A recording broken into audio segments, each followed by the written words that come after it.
Assalamualaikum warahmatullahi wabarakatuh. Innal hamdalillah nahmaduhu wa nasta'inuhu wa nastahdihi wa nastaghfiruh wa na'udzu billahi min shururi anfusina wa min sayyiati a'malina.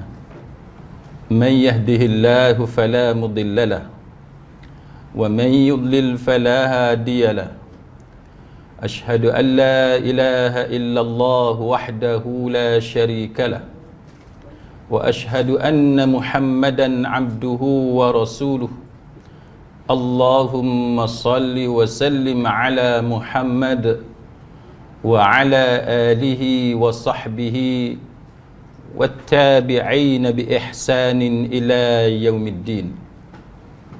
Amma ba'd.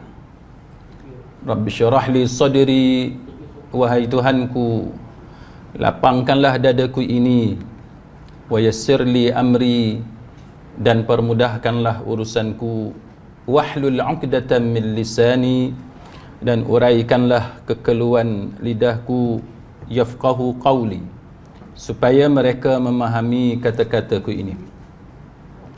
Rabbi zidni ilma, wahai Tuhanku, tambahkanlah ilmu kepadaku.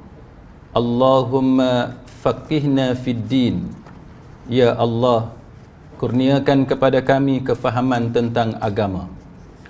Wa 'allimna at-ta'wil, dan ajarkanlah kepada kami kefahaman mengenai Al-Quran. Wahdinas siratal mustaqim, dan tunjukkan kepada kami jalan Engkau, jalan yang lurus.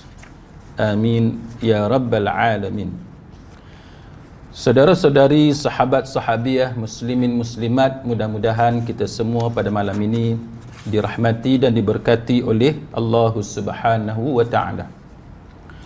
Pada malam ini kita sambung syarah ataupun huraian pada bab yang kedua. Tajuk dia ialah celaan terhadap bid'ah dan ahli bid'ah. Tajuk dia ialah celaan terhadap bid'ah dan ahli bid'ah. Kitab kita Talbis Iblis oleh Imam Ibn Jauzi rahimahullahu ta'ala, muka surat 19, betul tak? Muka surat yang ke-19, yang mana dalam kuliah kita yang lalu kita ada baca hadis yang pertama tu, hadis Aisyah, man ahdatha fi amrina hadha ma laysa fihi fahuwa radd. Dan juga hadis seterusnya, man raghiba an sunnati falaysa minni. Dan begitulah seterusnya. Dan antara soalan yang ditanya dalam kuliah kita yang lalu berkenaan dengan hukum tahlil, kan, bila ada di antara jiran kita yang meminta bantuan ataupun pertolongan, jemput kita pun ya, ataupun minta bantuan nak pinjam kerusi, meja, khemah, apa-apa peralatan lah. Jadi itu antara perkara yang menjadi isu sebenarnya dalam masyarakat kita, sebab ia berkaitan dengan persoalan bid'ah. Jadi apa yang sering kali menjadi masalah bila kita berbincang tajuk ni, tajuk bid'ah, ialah antaranya ialah sebahagian atau segelintir di kalangan masyarakat, dia kata apa? Dia kata tak habis-habis bid'ah. Kan? Tak habis-habis bid'ah. Jadi persoalannya ialah, adakah kita tak boleh berbincang tentang tajuk bid'ah? Sedangkan dalam kitab yang kita mengaji ni, ulama karang, kan, contohnya Imam Ibn Jauzi, ada tajuk bid'ah. Tajuk kitab dia Talbis Iblis, tapi bab bid'ah ada. Dan kita bacalah kitab yang dikarang oleh ulama Syafi'iyah pun, tajuk kitab yang umum sekian-sekian, tapi dalam tu juga ada tajuk bid'ah. Kan ada isu berkenaan dengan bid'ah. Begitu juga Al-Imam An-Nawawi, Imam Ibn Hajar dan sebagainya, ada tajuk bid'ah, ada isu tentang bid'ah. Syekh Mustafa Bora dan sebagainya, ulama sekarang contemporary dalam mazhab Syafi'i pun ada juga isu berkenaan dengan bid'ah. Jadi itu menunjukkan apa? Menunjukkan tajuk bid'ah ini dia sentiasa relevan. Tajuk yang sentiasa relevan. Walaupun dia tajuk yang sangat lama. Kan? Saya bagi contoh mudah, tuan-tuan. Ini satu jawapan mudah untuk kita faham, khususnya kepada orang yang terlalu sensitif dengan perkataan bid'ah. Contohnya bab sakit jantung. Penyakit jantung ni lama dah. Betul tak? Lama dah. Sampai sekarang tak habis-habis orang bercakap pasal sakit jantung. Pasal apa? Sebab dia masih relevan. Kencing manis. Daripada zaman dulu sampai sekarang duk cakap pasal tajuk kencing manis. Pasal apa? Sebab dia relevan. Dia masih berlaku. Masih ada orang ada penyakit kencing manis. Cuba tuan-tuan bawa satu tajuk yang dah tak ada zaman kita. Yang tu sangat kurang orang bercakap. Contohnya apa? Tajuk bab hamba abdi. Ada orang bercakap? Ada, tapi terlalu sikit. Sebab apa? Sebab zaman kita tidak ada hamba abdi. Kan? Kat Bertam ni ada hamba abdi. Ada apa, Abang Amir kita ada hamba abdi kat rumah.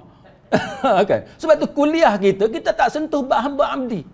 Kalau sentuh pun sekali lalu, kan? Briefly, sikit-sikit kita sentuh macam tu. Sebab dia tak begitu relevan dengan kita. Kan? Pergi negara mana pun bab hamba abdi ni tak ada.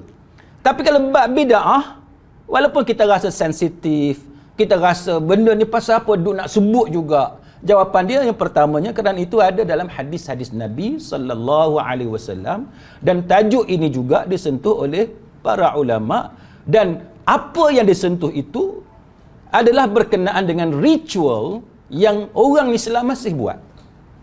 Sebab tu kita perlu bincang tajuk ni walaupun kita rasa dia sensitif dan sebagainya. Baik, maka untuk kita raikan soalan-soalan berkenaan dengan tahlil, kematian dan sebagainya, sukalah saya panjangkan perbahasan itu pada malam ni berkenaan dengan bid'ah. Kan? Walaupun dalam kitab kita ni dia tak sebut tentang bid'ah hakiki ataupun hakikiyah, idhafiyah, kan? Tapi kita akan luaskan perbincangan itu supaya kita boleh nampak apa kaitan tajuk bid'ah kita dengan amalan orang Melayu yang baca Yasin, kan, pada malam Jumaat. Apa kaitan bid'ah yang disentuh oleh Imam Ibn Jauzi dengan tahlil yang sampai hari ni orang kita buat. Sehingga kan sahabat kita tanya tentang sejauh mana kita boleh membantu orang yang mengadakan majlis atau kenduri tahlil. Jadi ini antara tajuk yang perlu kita lihat supaya kita boleh nampak dia relevan dia tu setakat mana. Baik. Maka antara persoalan berkenaan dengan baca Yasin, antaranya ialah bila masa baca Yasin ni jadi haram pula. Takkan baca Yasin tu berdosa? Takkan kita kumpul ramai-ramai dalam masjid dia jadi berdosa? Kan? Bila masa pula zikrullah, mengingati Allah Ta'ala tu menjadi benda bid'ah. Jadi ini antara luahan ataupun rasa tidak puas hati di kalangan pihak yang mempertahankan baca Yasin malam Jumaat, yang mempertahankan kenduri tahlil dan seumpamanya. Jadi pada malam ni kita cubalah bawa perhatian kita sedikit sebanyak berkenaan dengan pembahagian bid'ah mengikut para ulama. Iaitu yang pertamanya kita kena tahu bila sebut bid'ah, contohnya ialah pembahagian bid'ah kepada bid'ah hakikiyah dan juga bid'ah idhafiyah. Kan? Ini antara benda yang kita perlu tahu. Baik, apa dia bid'ah hakikiyah? Bid'ah hakikiyah makna bid'ah hakiki, sebenar-benar bid'ah. Kan? Setulin-tulin benda yang kita kata original, bid'ah yang original. Itu yang paling mudah kita fahamlah dalam bahasa Melayu kita. Itu bid'ah hakikiyah. Pasal apa dia sebut hakikiyah? Sebab dia ni asas dia tak ada. Quran tak ada, sunnah tak ada, ijma' fuqaha pun tak ada. Maka sebab tu dia disebut sebagai bid'ah hakikiyah. Siapa yang kata macam tu? Iaitu Al-Imam Asy-Syatibi rahimahullahu ta'ala. Ini tokoh dalam mazhab Maliki. Imam Asy-Syatibi. Dalam kitab dia Al-I'tisam. Kalau tuan-tuan belajar bab bid'ah, antara kitab dulu-dulu kan, classical literature yang sering kali dipetik oleh para ulama sekarang ni, antara kitab Al-I'tisam oleh Imam Asy-Syatibi daripada mazhab Maliki. Maka dia kata, yang kata bid'ah ni nombor satu, bid'ah hakiki. Bid'ah yang sebenar-benar bid'ah. Yang original dia tu. Kan? Sebab apa? Sebab Quran tak ada, sunnah pun tak ada, ijma' fuqaha pun tak ada. Maka contoh, apa dia contoh? Kan? Yang kita boleh tahu itu adalah bid'ah hakikiyah, iaitu contohnya puasa sebab nak dapatkan ilmu hitam. Ini bid'ah hakikiyah. Quran tak ada, sunnah tak ada, semua tak ada. Ataupun nak mendekatkan diri kepada Allah Ta'ala, cara dia ialah dengan cara kita ni menjauhkan diri daripada masyarakat, tak bercampur dengan orang ramai, kita membujang sebagaimana padri-padri dalam setengah-setengah agama. Itu contoh bid'ah hakikiyah. Kemudian bid'ah idhafiyah ni apa pula? Bid'ah idhafiyah, dia dilihat dia ada dua sudut. Sudut yang pertama, kita nampak dia macam ada dalil. Dia ada asal dia. Kan? Nampak macam ya, ni ada dalil ni. Tapi daripada sudut lain, kita nampak dia tak ada dalil. Jadi bid'ah idhafiyah ni yang payah. Sebab apa dia susah? Sebab kalau kita tengok dari satu sudut, ada dalil. Bila kita tengok sudut yang kedua, tak ada dalil. Maka sebab itu bid'ah idhafiyah, bila kita bercakap tentang tajuk bid'ah, maka bid'ah idhafiyah antara bid'ah yang payah. Payah macam mana? Payah untuk kita fahamkan kepada orang ramai. Susah. Baik. Tapi pada masa yang sama, kalau kita pandai ataupun kalau kita tahu cara untuk penetrate masuk dalam masyarakat, sebenarnya masyarakat boleh terima kalau mereka jujur untuk memahami tajuk bid'ah idhafiyah. Contoh yang ulama sebut, benda tu asalnya disyariatkan dalam agama. Ini bid'ah idhafiyah. Asalnya disyariatkan dalam agama. Tapi dia jadi bid'ah sebab dia berkaitan dengan waktu ibadat tu dibuat. Sebab tidak ada nas berkenaan dengan waktu yang kita buat tu. Ataupun berkaitan dengan tempat ibadat yang kita buat. Ataupun tata cara, kaifiat dia. Ataupun jumlah dia. Contoh yang kita cerita dalam kuliah kita yang lalu, macam contoh kita ambil wuduk. Kan? Yang sunnah yang Nabi ajarnya, basuh satu kali, 2 kali, maksimum 3 kali ya. Maksimum. Sekali, 2 kali, 3 kali. Maksimum 3 kali. Jadi bila lebih daripada tu 4-5 kali, maka itu dah jadi bid'ah. Sama macam semayang. Semayang 4 rakaat. Zuhur sebagai contoh, 3 rakaat bid'ah. 5 rakaat bid'ah. Dia tak jadi bertambah pahala. Itu yang kata bid'ah idhafiyah. Baik. Kenapa saya kata bahawa masyarakat kita sebenarnya, kalau kita tunjuk contoh dan mereka jujur nak faham tajuk bid'ah idhafiyah, sebenarnya senang untuk mereka faham. Kecuali mereka ni sahaja sengaja tidak mahu memahami tajuk ni. Saya bagi contoh. Orang Melayu kita di Malaysia, kalau bagi salam, semayang kan, bagi salam. Kita bagi salam berapa kali? 2 kali kan? Ke kanan sekali, ke kiri sekali. Cuba tuan-tuan tengok, orang Melayu kita bagi salam, dia bagi salam macam mana? Orang Melayu kita bagi salam, Assalamualaikum warahmatullahi, Assalamualaikum warahmatullahi. Betul tak? Tuan-tuan pernah tengok di mana-mana masjid orang kita bagi salam, dia sambung wa barakatuh. Ada tak? Boleh kata tak ada. Kalau nak jumpa pun orang kata very rare lah. Kan? Cuba tanya, sebab apa tak mau sambung wa barakatuh? Sebab apa tak mau sambung? Sedangkan salam yang sempurna ialah wa barakatuh. Itu yang lengkap, yang sempurna. Wa barakatuh. Itu yang lengkap. Kita bagi salam cara bertulis pun ada wa barakatuh. Kita bagi salam secara lisan pun yang sempurnanya wa barakatuh. Tapi bila kita bagi salam dalam solat, orang Melayu kita, masjid kampung macam mana sekalipun, jauh dari universiti macam mana sekalipun, salam dia tetap dia berhenti setakat wa rahmatullah. Dia tak sambung sampai wa barakatuh. Itu menunjukkan apa? Itu menunjukkan sebenarnya masyarakat kita, dia boleh terima tentang bid'ah idhafiyah. Dia boleh terima. Sebab dia tak berani nak sambung wa barakatuh. Walaupun ada qaul ulama yang kata boleh sambung wa barakatuh. Tapi itu dhaif. Dan kita orang Melayu tak berani nak sambung wa barakatuh. Walaupun ada qaul ulama kata boleh.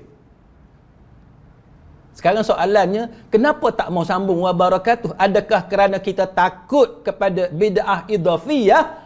Ataupun kerana adat dah turun-temurun daripada zaman kita kecil, buka-buka mata, memang tok nenek kita bila bagi salam, berhenti setakat wa rahmatullah. Ini antara benda yang masyarakat Melayu kita kena tanya diri sendiri. Kalau semua benda yang elok tu, nama dia elok, tambahlah wa barakatuh. Kenapa tak mau sambung wa barakatuh? Itu menunjukkan bahawa tidak semua benda yang kita rasa elok, dan tidak semua benda yang ada nas, kita boleh pakai nas itu pada semua tempat. Nas itu mesti digunakan pada tempat dia yang betul.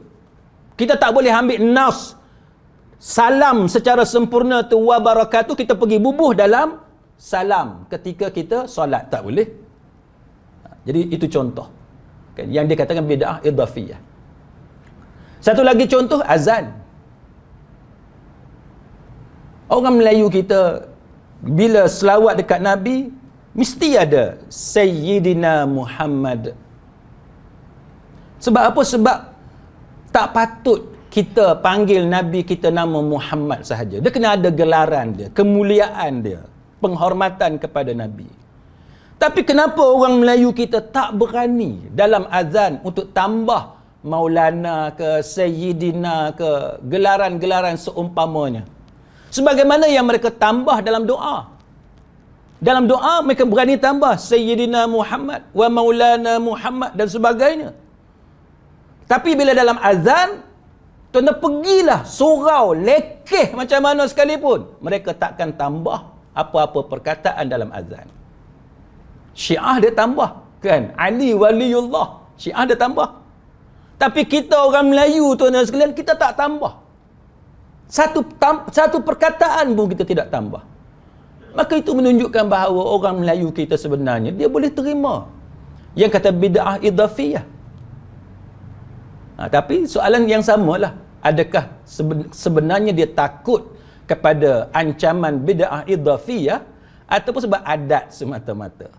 Kan? Sebab daripada dulu memang macam tu azan, maka kita kekalkan azan tu macam tu. Jadi ini antara perkara yang sering kali berlaku. Maka contoh lain yang ulama bagi kepada kita tentang bid'ah idhafiyah adalah zikir selepas sembahyang. Kan? Zikir selepas sembahyang, yang mana dibuat dengan cara berjemaah dengan suara yang serentak. Jadi bila ada orang kita kata takkanlah berzikir pun jadi bid'ah, takkanlah zikir ramai-ramai pun boleh jadi bid'ah, maka jawapan kita pun sama. Takkanlah tambah wa barakatuh masa salam tu jadi bid'ah. Kenapa tak berani tambah? Takkanlah perkataan tambah menghormati Nabi Sayyidina Muhammad jadi bid'ah. Kenapa tak mau tambah Sayyidina ke sewaktu azan? Jadi itu menunjukkan bagaimana masyarakat kita ni sebenarnya, sama ada dia sedar ataupun tidak, sepatutnya dia fahamlah yang dikatakan bid'ah idhafiyah itu apa. Sama sebagaimana kan sembahyang pada malam nisfu Sya'ban yang baru lepas kan, nisfu Sya'ban sama. Kenapa Al-Imam An-Nawawi rahimahullahu ta'ala dalam bab bulan Rejab sembahyang sunat raghaib, walaupun Imam Al-Ghazali Hujjatul Islam kata sunat sembahyang sunat raghaib pada Jumaat yang pertama dalam bulan Rejab, tapi Imam Nawawi tak setuju. Dia kata bid'ah. Sama dengan malam nisfu Sya'ban, nak semayang nak apa boleh kan, tetapi jangan ada nama-nama khas kan, bentuk ibadat secara spesifik. Jadi itu antara perkara yang diperdebatkan oleh para ulama berkenaan dengan bid'ah idhafiyah. Maka begitulah yang terjadi berkenaan dengan membaca Yasin pada malam Jumaat kan. Baca Yasin tak jadi masalah, tetapi yang kita wajibkan pada malam Jumaat tu kenapa? Ada orang kata kami tak pernah wajib pun, boleh tak baca pun. Kalau kita kata tak wajib, kenapa setengah-setengah masjid dia enggan batalkan acara baca Yasin malam Jumaat untuk bagi laluan kepada aktiviti lain?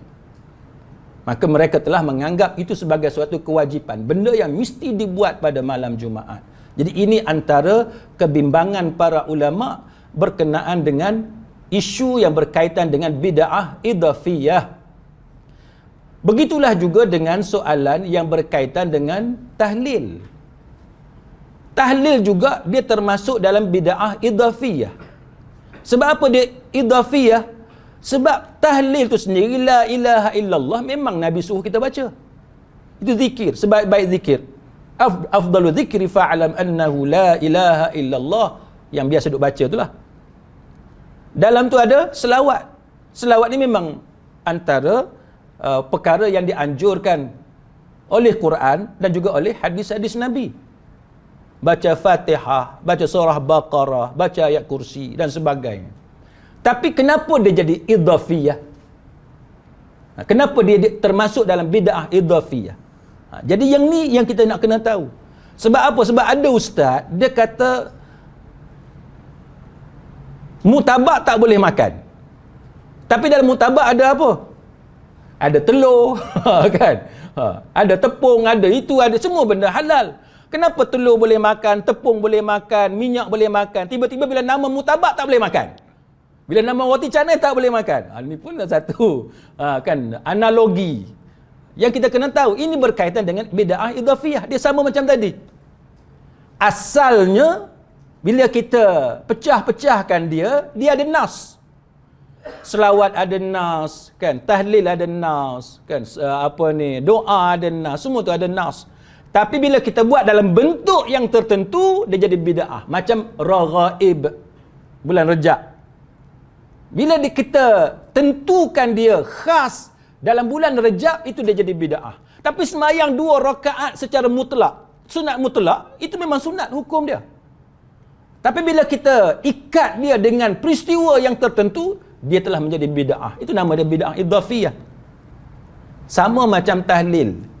Baik, kita tengok kenapa tahlil ni dia jadi isu. Kita kena pecah-pecahkan isu tersebut. Yang pertamanya ialah bila kita sebut tahlil, kita kena tahu yang kata tahlil tu apa. Tahlil adalah satu upacara, ritual. Kita berkumpul ramai-ramai, itu tahlil. Tajuk yang kita nak bincang ni pasal bid'ah. Tahlil la ilaha illallah yang itu bukan isu dia. Isu dia ialah kita berkumpul ramai-ramai tu. Berkumpul dekat mana? Di tempat kematian. Sama ada rumah dia atau surau dia ataupun seumpamanya, yang mana kita baca doa, lepas tu ada makan. Betul tak? Tuan-tuan pergi mana-mana pun biasanya tahlil, buat kat surau pun, nanti bila kita keluar kat pintu tu, ada orang bagi bihun. Orang bagi nasi lemak. Ada makanan. Itu yang kata tahlil yang dibincangkan dalam bab bid'ah idhafiyah. Baik. Maka para ulama, contohnya ialah Jarir bin Abdullah Al-Bajali. Dia kata apa? Dia kata dulu kami menganggap berkumpul kepada rumah kematian dan buat makanan selepas dikuburkan mayat, itu termasuk dalam meratap. Ini isu nombor 1. Bila kita berkumpul di mana? Di rumah kematian, tempat kematian. Lepas tu buat makanan. Bila? Selepas orang mati tu dikuburkan. Itu termasuk dalam ratapan. Ratapan kan agama larang. Jadi ratapan, kita jangan duduk ingat ratapan ke tepuk meja, tepuk badan, kan, tepuk lantai ataupun menangis dengan kuat. Itu had kepada definisi ratapan. Ulama mengatakan bahawa berdasarkan definisi ini, perbuatan berkumpul di rumah kematian dan buat makanan selepas orang mati itu dikebumikan, itulah yang dimaksudkan sebagai ratapan. Ini juga disahihkan oleh Al-Imam An-Nawawi rahimahullahu ta'ala, mazhab Syafi'i. Siapa tak kenal Al-Imam An-Nawawi? Apa kata Al-Imam An-Nawawi dalam Al-Majmu'? Dia kata wa ammal julus lit ta'ziyah. Dia kata duduk untuk bertakziah, kan? Duduk untuk bertakziah. Maka dia kata Imam Syafi'i, Imam Asy-Syirazi dan seluruh ashab mengatakan karahah dia. Benda tu benda yang dilarang, benda yang dibenci, benda yang tidak disukai. Imam Nawawi dia menakalkan pendapat Asy-Syirazi, menakalkan pendapat Al-Imam Asy-Syafi'i dan juga ulama-ulama Syafi'iyah. Kita kata kita mazhab Syafi'i, tapi ini menunjukkan kepada kita bahawa duduk untuk bertakziah, duduk di tempat kematian tu sendiri adalah hukum dia bid'ah. Kan? Benda yang dibenci, yang benda yang tidak disukai. Lalu apa kata Al-Imam An-Nawawi dalam Majmu'? Dia kata yang dimaksudkan dengan duduk untuk bertakziah. Apa maksud duduk untuk bertakziah? Dia kata maksudnya ialah berkumpulnya keluarga kematian. Duduk ramai-ramai, berkumpul, family yang mengalami kematian tu. Lepas tu orang datang ramai-ramai bertakziah kepada keluarga si mati itu. Mereka berkata apa? Hendaklah mereka pergi masing-masing dengan keperluan masing-masing. Sesiapa yang kebetulan bertemu dengan mereka, maka dia bertakziah.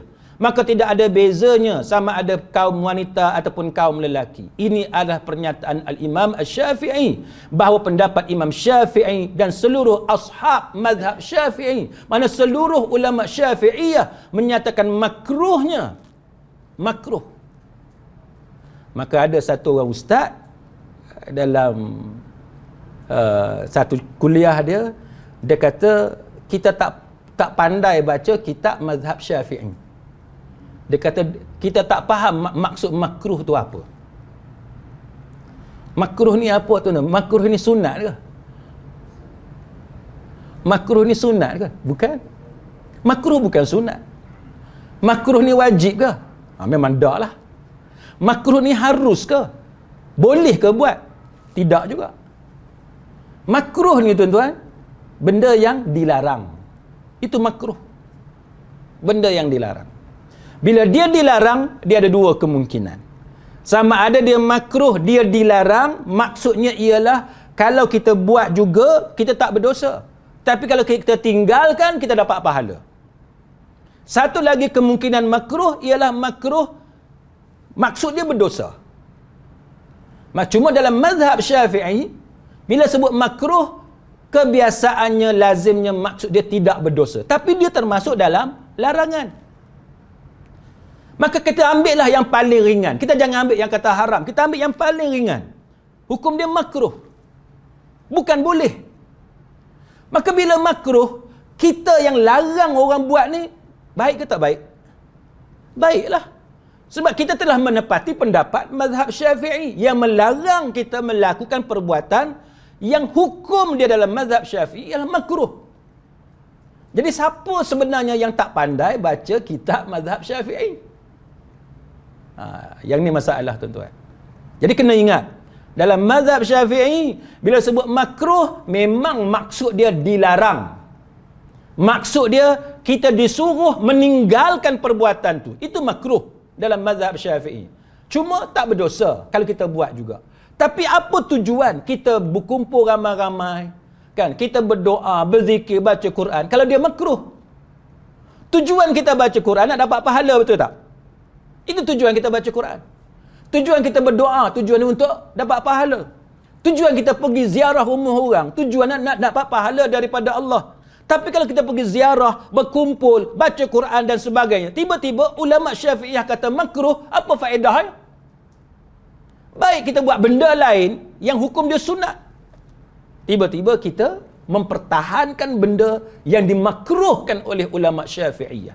Maka ini menunjukkan bahawa adanya bid'ah idhafiyah dalam mazhab Syafi'i, yang mana benda tu asalnya ada nas, ada dalil. Sebab apa ada dalil? Sebab memang selawat ada dalil. Innallaha wa malaikatahu yusalluna 'alan nabi, kan? Setiap hari Jumaat duk baca. Hadis Nabi banyaklah. Tahlil la ilaha illallah, semua tu baca ayat Quran, surah Fatihah, semua tu ada dalil. Tetapi bila kita buat satu package sempena dengan kematian, berkumpul pula selepas jenazah dikebumikan, maka ulama-ulama Syafi'iyah kata itu adalah benda yang tak boleh dibuat, benda yang dilarang. Itu maksud bid'ah idhafiyah. Baik, contoh jawapan yang cuba mereka bawa, dalil yang mereka cuba bawa. Antaranya riwayat daripada Khalifah Umar Al-Khattab radhiyallahu anhu, dan ini disebut oleh Imam Ibn Hajar dalam kitab Matalib Aliyah. Dia kata apa? Riwayat ni daripada Anil Ahnaf bin Qais, daripada Ahnaf bin Qais.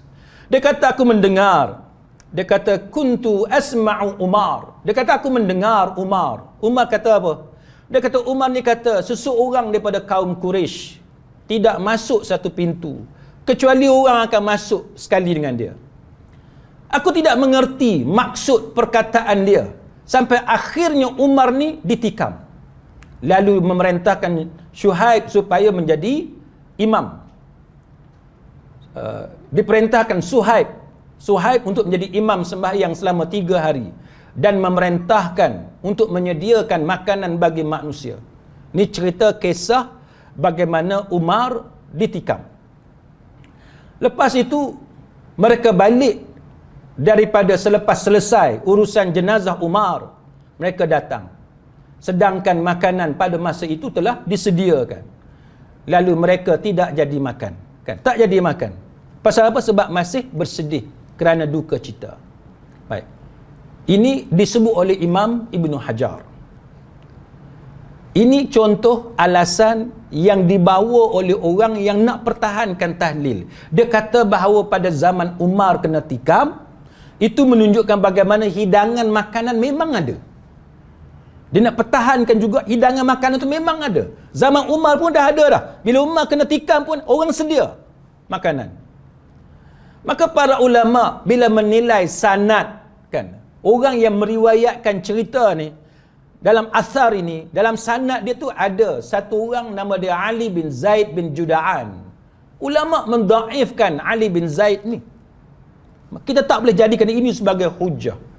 Ibn Sa'ad kata dia ni lemah dan dia tak boleh dijadikan hujah. Imam Ahmad kata laisa bil qawi, tak kuat, tak boleh kita terima.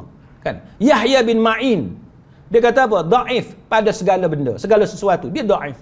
Sama juga Abu Zur'ah, dia kata laisa biqawi. Banyaklah. An-Nasa'i kata dia dhaif.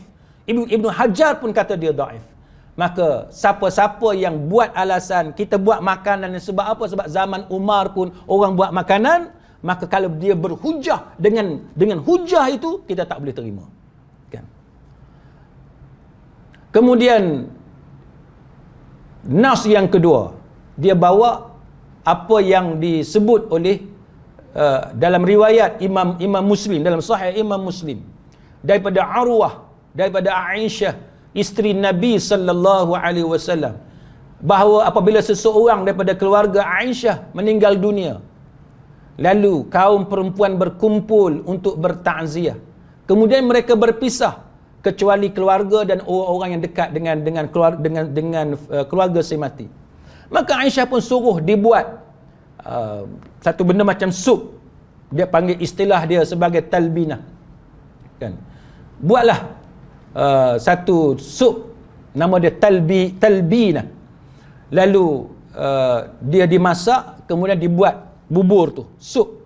Lalu sup itu dituang, kan, dalam bubur itu. Kemudian Aisyah kata makanlah. Aisyah kata makan kerana aku mendengar Rasulullah sallallahu alaihi wasallam bersabda, talbinah dapat menenangkan hati orang yang sedang sakit dan menghilangkan sebahagian daripada kesusahan.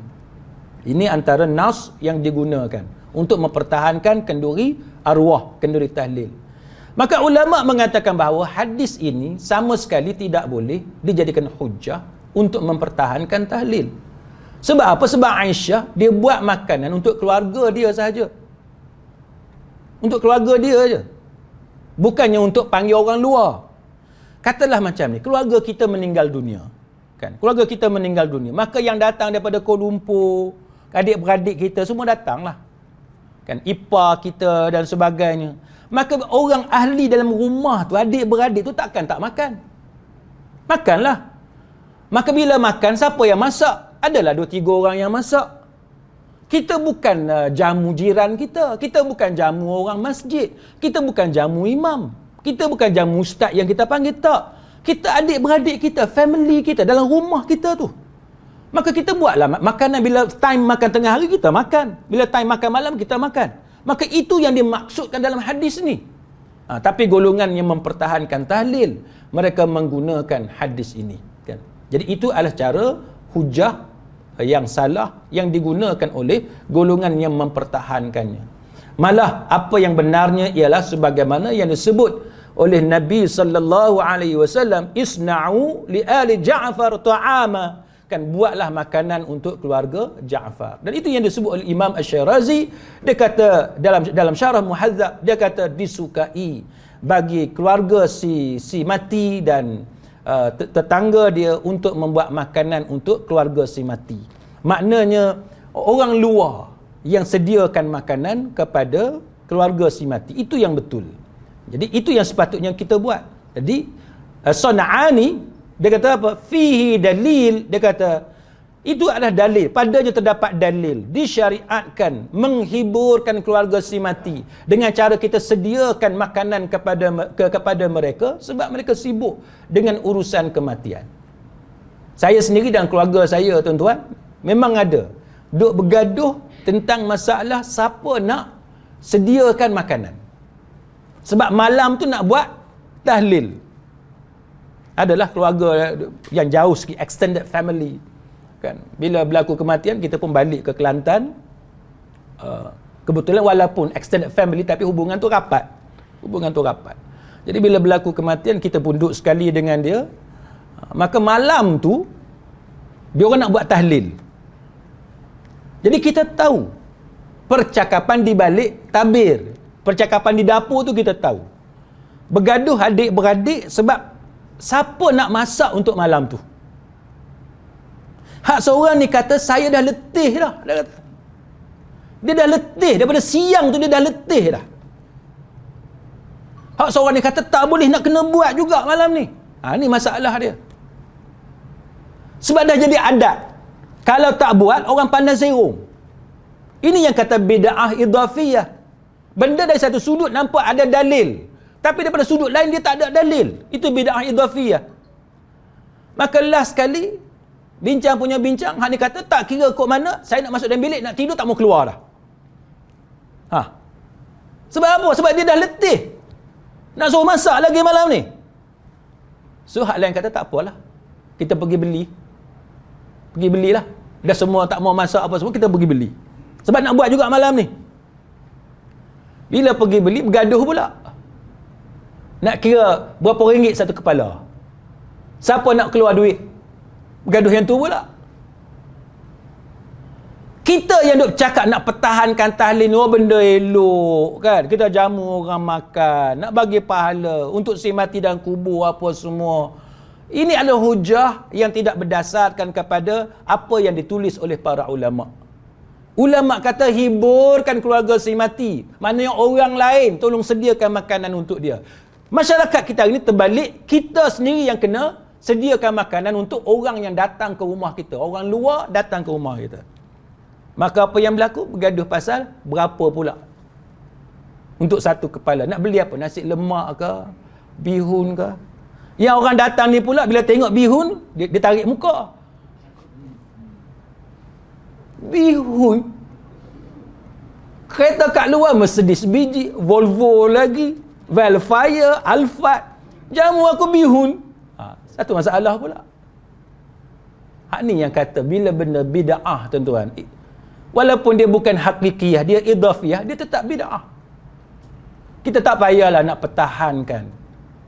Kalau ulama mazhab Syafi'i pun kata dia bid'ah, dia makruhah, yang kita bersungguh sangat nak pertahan tu pasal apa? Bagi saya, tuan-tuan, biarlah kita panggil dia tetap dengan bid'ah idhafiyah, biarlah dia pupus. Siapa nak buat juga dia buat, tapi kita harapan kita supaya siapa yang rasa terbeban tu, dia tak payahlah nak teruskan kan? Sebab memang beban pun, kita dah penat, kita dah letih kan? Nak layan tetamu pula pada malam tu, nak masak dia dan sebagainya, ataupun nak kena pergi beli pula, bergaduh siapa nak keluar duit lagi kan? Tambah pula kalau kita sediakan benda yang murah macam bihun, kita pakai kereta besar kan, Mercedes, Mercedes ni pun bala tuan-tuan. Cuba tanya siapa pakai Mercedes. Datuk ke siapa pakai Mercedes kan? Kawan saya pensyarah universiti. Sebelum ni saya dengar cerita je sebab saya tak pernah pakai Mercedes pun kan. Sebelum ni kita dengar cerita kawan-kawan yang pakai Mercedes. Dia kata susah pakai Mercedes ustaz. Kita dengar cerita je. Hari tu kawan saya ni, kawan baik saya. Dia pensyarah sebuah universiti. Dia kata masalah pakai Mercedes ni. Saya dah gelak pasal apa? Dia kata aku pergi beli nasi lemak kat makcik tu, bawa Mercedes. Dia penaik harga terus dia kata. Dia penaik harga. Saya kata Syekh, entah pakai Mercedes dia penaik harga, bagilah duit kat dia. Berapa sen sangat naik harga pun. Tapi itu pun jadi isu. Kan? Pasal apa? Sebab orang tengok Mercedes mesti mampu bayar lebih sikit. Kan? Jadi sebab tu tuan-tuan sekalian, tak apa, itu hanya selingan. Tapi isu dia ialah masyarakat kita, benda-benda macam ni lah yang menjadi pertikaian. Jadi alangkah baiknya kita pakailah pendapat As-San'ani, kita pakai pendapat Imam Ibn Hajar, pendapat Imam Nawawi. Ini semua ulama-ulama muktabar, ulama dalam mazhab Syafi'i kan, yang mengatakan sedemikian. Bukan saja ulama dulu ni, bukan saja di kalangan mutaqaddimin, malah ulama mutaakhirin, contemporary kan, macam Dr. Mustafa Al-Khin, Dr. Mustafa Bora dalam kitab fiqh manhaji pun disebut. Maka kenapa kita masih nak pertahankan? Kalau ulama mutaqaddimin pun larang, mutaakhirin hak sekarang ni pun larang, kenapa yang kita bertakalluf, bersusah payah bebankan diri kita nak keluar hujah yang lemah untuk mempertahankan perkara yang menjadi bid'ah idhafiyah? Kemudian satu lagi tuan-tuan sekalian, mereka bawa dalil. Kononnya Imam Malik bin Anas. Imam Malik ni dia adalah founder kepada mazhab Maliki. Dia kata hidangan bagi jamu kematian ni, dia kata benda dah jadi tradisi dah. Dah jadi adat masyarakat. Maka dia hukumnya boleh, jaiz, ibahah, benda yang termasuk dalam benda yang harus dan tidak makruh. Ini antara alasan dia. Maka dia bawalah hujah, contohnya hujah Syekh Abdullah Al-Jurdani. Dia kata apa? Syekh Abdullah Al-Jurdani dalam Fathul A'lam, dia kata apa? Dia kata yajuzu minhu ma jarat bihi al-'adah 'inda al-Imam Malik. Dia kata hidangan kematian ini, dia kata kalau ikut pandangan Imam Malik, dia kata hidangan kematian yang dah jadi adat, dah jadi tradisi. Contohnya tradisi jamuan masa mati ni, dia kata boleh. Dia kata itu pendapat Imam Malik, dia kata. Dan ini adalah satu kelonggaran yang diberikan. Baik. Kita dalam agama tuan-tuan, bila kita berhujah, kita petik kata-kata orang. Contohnya Imam Malik ke apa, kita kena bawa semua benda yang disebut. Jangan ambil sekerat. Jangan kita ambil sekerat-sekerat bahagian yang kita nak. Kita tinggalkan benda yang kita tak mau, kita lompat. Contoh, apa yang disebut oleh Syekh Abdul Al-Jurdani, dia kata termasuk bid'ah. Ini dalam kitab yang dinakalkan itu kan, dalam kitab yang dinakalkan itu muka surat 217. Termasuk bid'ah yang makruh adalah yang dilakukan oleh manusia daripada apa yang mereka sebut sebagai kifarat ataupun kafarah kan, atau berupa membuat makanan untuk berkumpul padanya sebelum dikuburkan atau selepas dikuburkan mayat, atau berupa menyembelih di kuburan, dan sama ada dia dalam bentuk apa yang dipanggil sebagai juma' ataupun arba'in. Bahkan semua itu haram bila ia berasal dari harta mayat yang mempunyai hutang ataupun ia dihalangkan pada ahli warisnya. Maka dia sebut bahawa itu menunjukkan kepada kita bahawa berkumpul di keluarga, di kalangan keluarga mayat, kita pergi kepada keluarga mayat dan berkumpul, itu termasuk bid'ah. Itu termasuk bid'ah. Maka itu menunjukkan bahawa tetap dilarang oleh Imam Malik. Kecuali dia kata, hidangan makanan yang tertentu, kan, hidangan makanan yang tertentu. Namun pengecualian ini dia kata memerlukan kepada dalil, dan selagi tidak ada dalil, maka kita tidak boleh mengeluarkan apa yang telah dihukum sebagai bid'ah. Jadi kalau Imam Malik ataupun ulama mazhab Maliki dia kata makruh, maka dia makruh. Kalau kita kata dia dikecualikan, maka kita kena bawa dalil untuk menunjukkan bahawa ia telah dikecualikan oleh Imam Malik. Tapi tak ada. Maka itu adalah contoh bagaimana mereka telah meninggalkan perkataan bid'ah yang makruh yang disebut oleh yang dalam kitab tersebut, yang dinisbahkan kepada kata-kata al-Imam kepada Imam Malik bin Anas.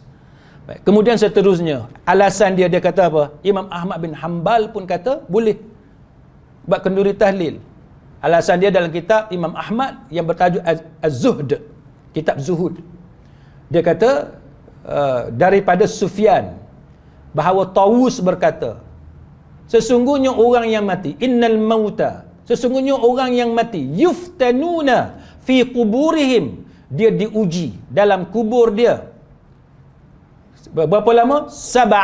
Selama 7 hari. Seminggulah.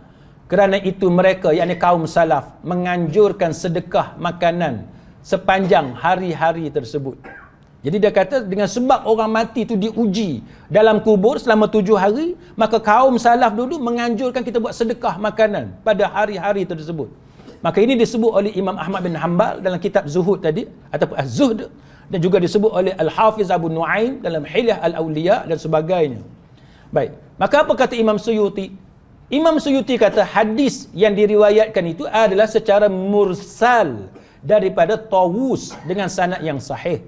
Dan dia kata hadis itu diperkuatkan dengan hadis Imam Mujahid yang diriwayatkan oleh Ibnu Rajab. Maka disebutlah bahawa ulama setuju dengan riwayat berkenaan. Maka apa jawapan kita terhadap dakwaan sedemikian? Jawapan kita ialah, ya, katalah asar itu sahih sekalipun. Maka apa dalil yang menunjukkan bolehnya kita buat tahlil?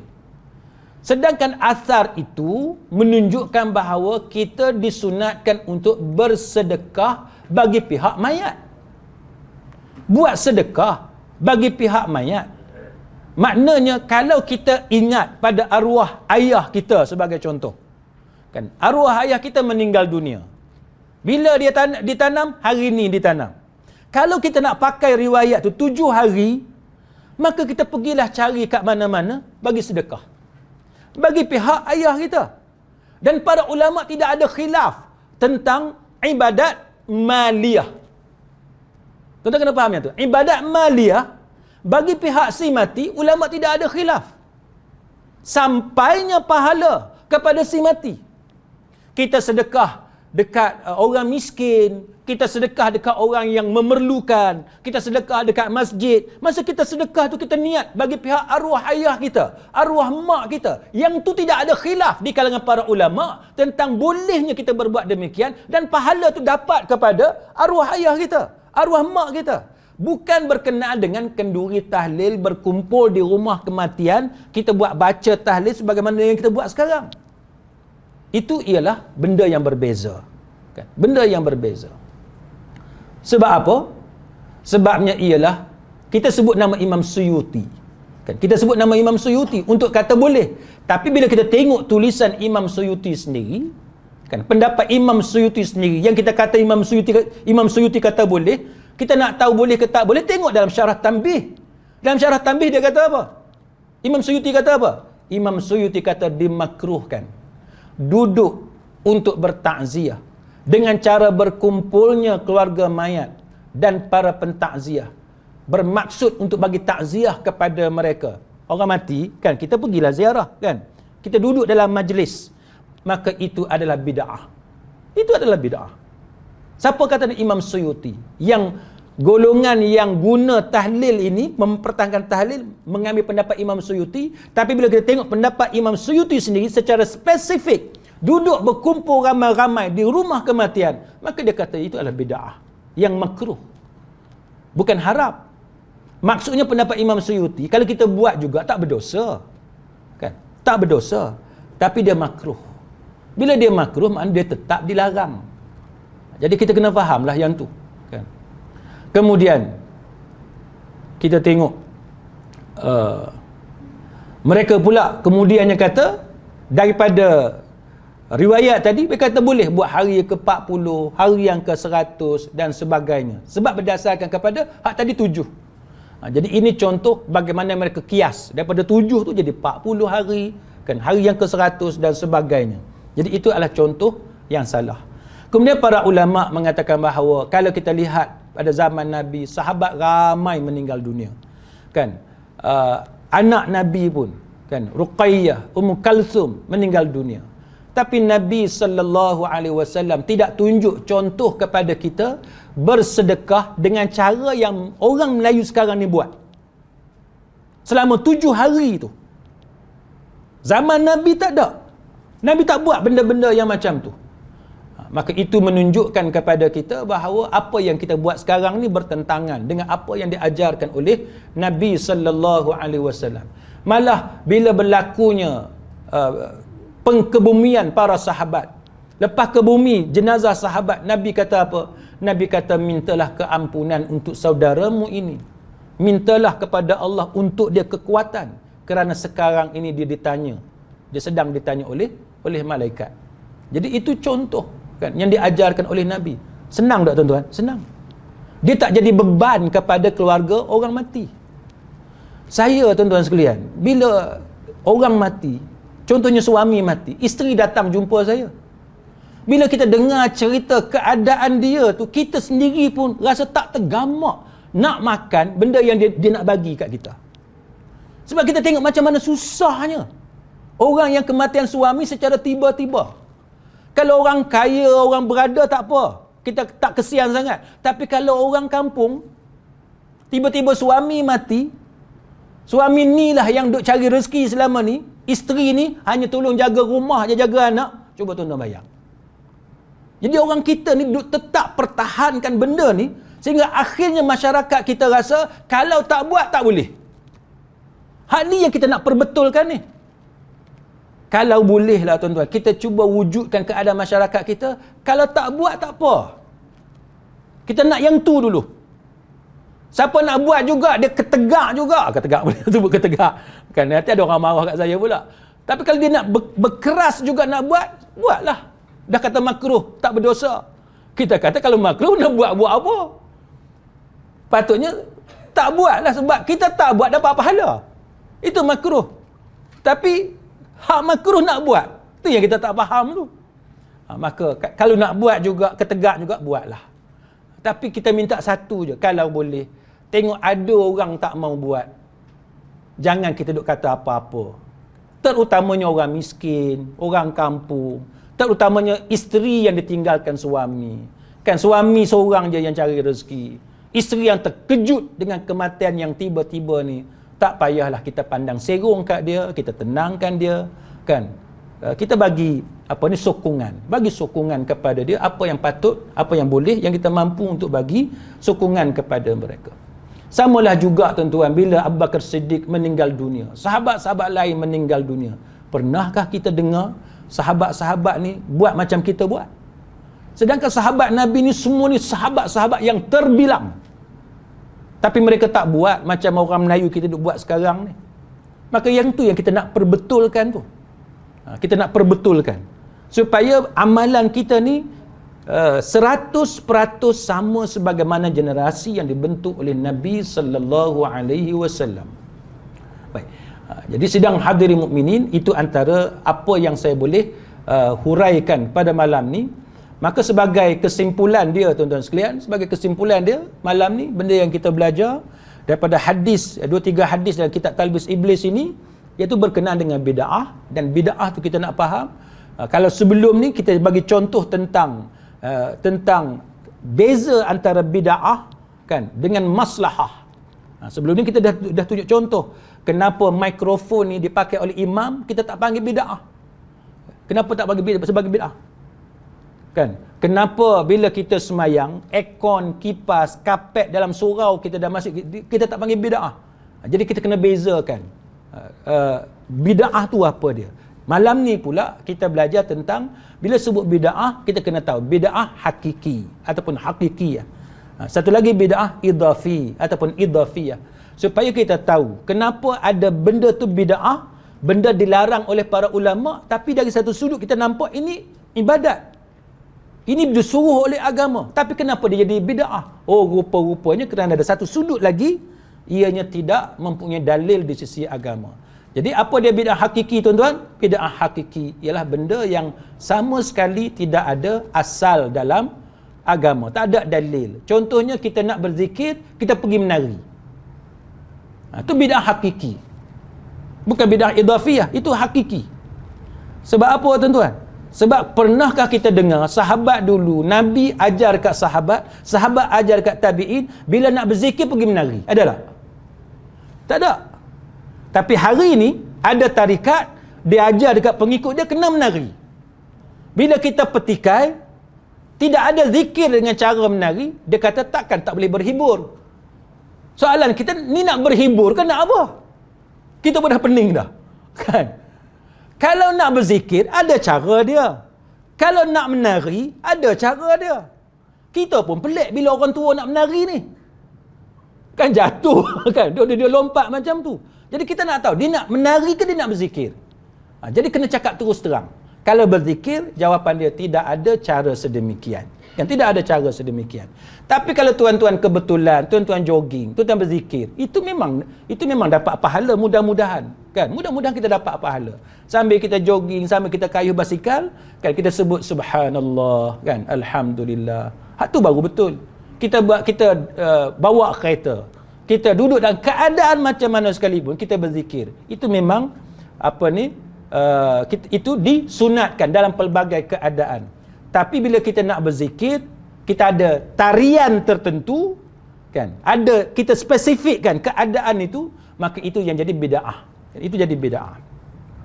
Satu lagi bid'ah idhafiyah yang kita sebut tadi, iaitu benda yang asalnya ada dalil, kan? Puasa, sembahyang ada dalil, kemudian kita khususkan pada waktu yang tertentu ataupun tempat yang tertentu, maka itu adalah bid'ah idhafiyah.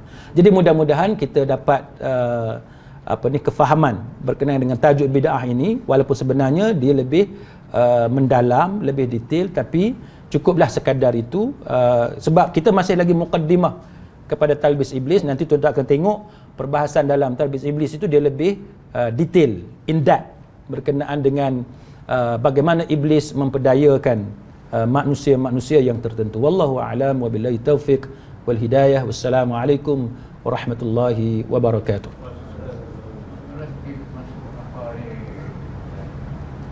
Apa yang berlaku hari ini tentang nuri ya. Pertama, kalau nuri kahwin dia ada dua untuk bincang takdir. Kenduri kahwin ada dua. Macam kahwin dia buat orang tu macam sofa Tahlil. Kenduri kahwin tapi dia buat tahlil. Macam tahlil. Ha.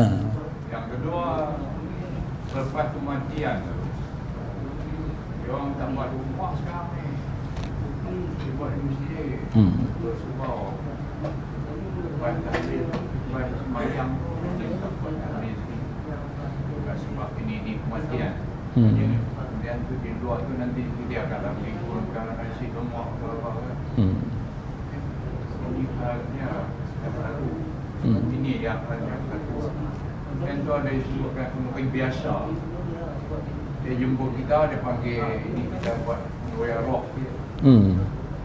Jadi dalam keadaan ni, di mana kita nak letak diri kita ni? Boleh hadir ke tak sama ataupun bersama macam mana? Ada video lah. Ya. Baik, wallahu alam. Soalan ni dia kembali semula soalan bulan lepas lah ni. Kan dah lebih kurang sama. Itu yang saya jawab dalam jawapan yang bulan lepas. Kita nak letakkan bid'ah ni di mana? Kan? Yang kita baca pada malam ni, kalau mengikut pendapat ulama-ulama Syafi'iyah, kita sebut Syafi'iyah ni sebab masyarakat kita mendakwa dia mazhab Syafi'i. Kan? Jadi kita petiklah qaul ataupun aqwal, pendapat-pendapat di kalangan ulama Syafi'iyah. Jadi setakat yang kita baca tadi makruh, kan?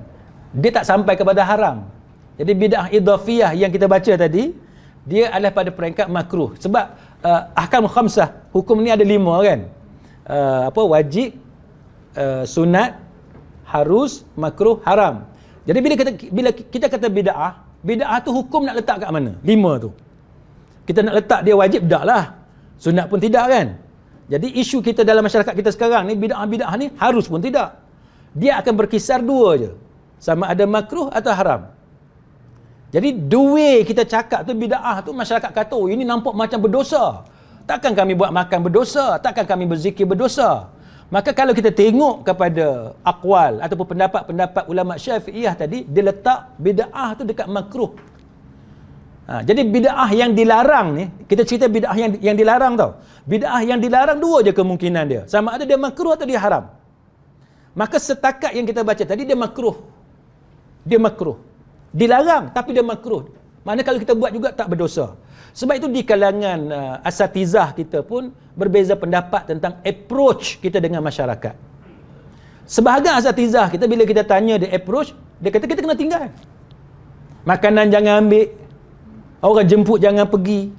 Macam soalan bulan lepas, mana kalau nak pinjam kursi, tak boleh. Kan?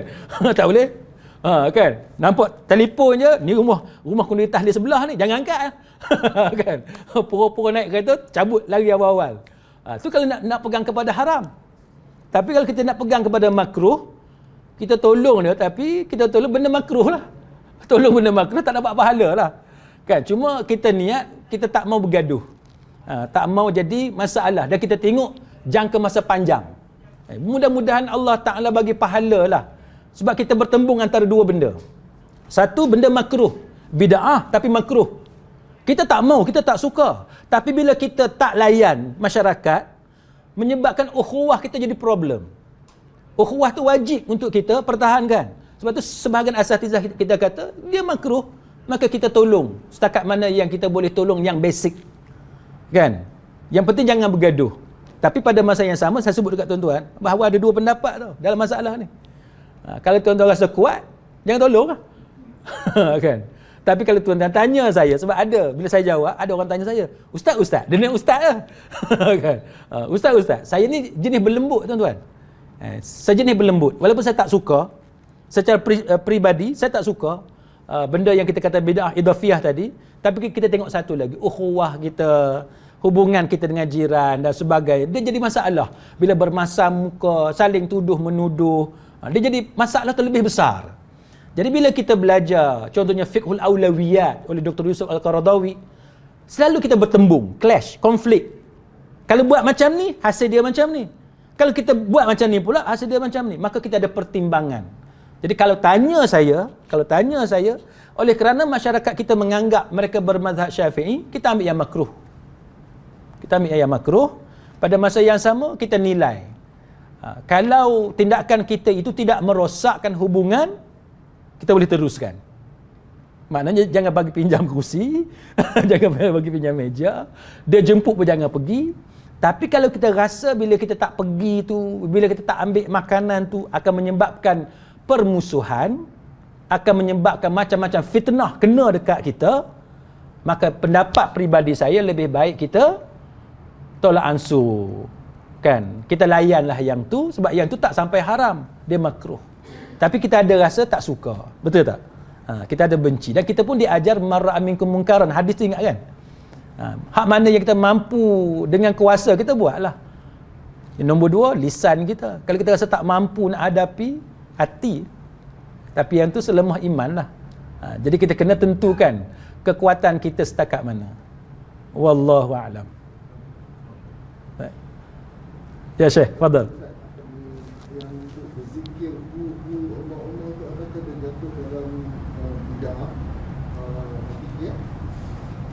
Baik. Kalau kita tengok masalah zikir Allah ni, cuba kita tengok ulama yang mempertahankan zikir Allah kan. Apa dia punya hujah? Saya yang terbaru, bukanlah terbaru sangat, 2-3 bulan lepas ada orang tunjuk dekat saya video Dr. Ali Jumaah. Dr. Ali Jumaah, kalau kita di Malaysia ni, ustaz-ustaz kita yang khirij, yang grad, yang keluar, dia yang lulus Universiti Azhar, tak semua tapi ramai yang sukalah rujuk kepada Dr. Ali Jumaah. Jadi Dr. Ali Jumaah kata dalam nas menunjukkan bahawa menyebut nama Allah tu memang zikir. Jadi dia kata, apa maksud menyebut nama Allah?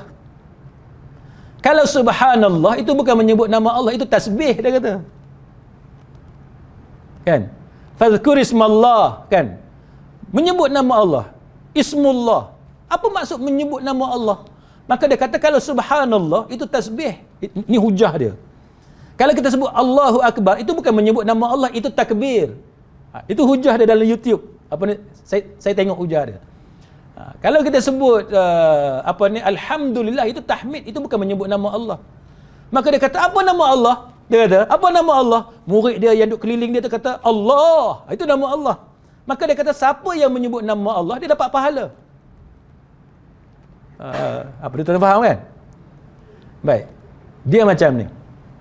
Bila kita sebut nama Allah tu, bila? Dan kenapa kita sebut nama Allah? Yang tu yang kita nak kena perbetulkan. Bila kita sebut subhanallah, memang tasbih. Tapi dalam tasbih tu kita sebut nama Allah.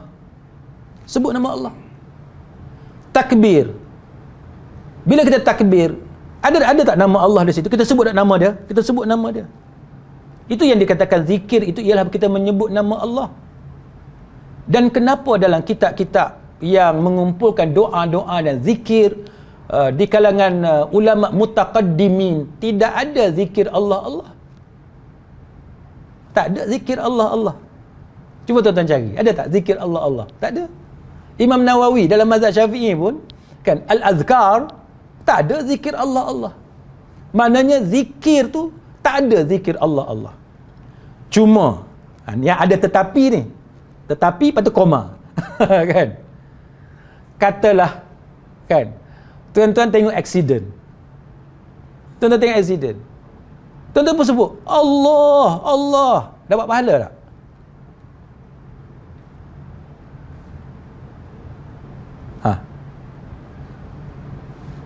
Macam mana?